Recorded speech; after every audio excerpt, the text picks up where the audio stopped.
Hi, good news. Well, maybe mixed news, but better than bad news.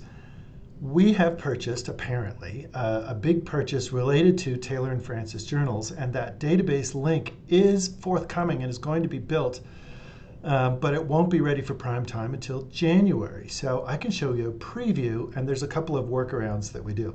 A lot of the problems that this has is you can search in the database, but then you have to go back here for full text, and then ironically it puts you back into Taylor and Francis. Let me tell you what that means. First of all, log in to be authenticated, log into cis.utah.edu or canvas.utah.edu, or you can be prompted for this, the off-campus access. But then when you go to the URL that I sent to you, it'll have our proxy wrapper put in here, and if you do a search, you can do, I'll just do a simple search. I'll do crime.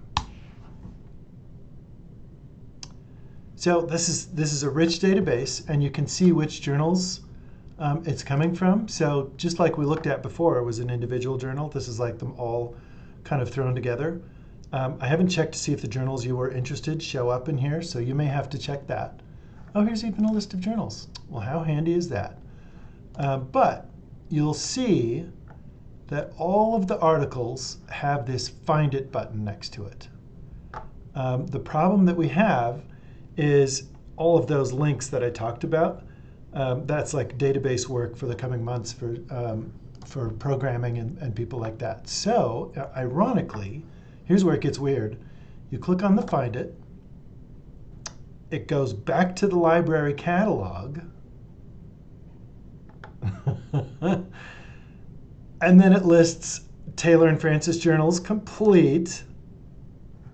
And then you go back out, and then you can get the full text. So come January, this should be populated with full text.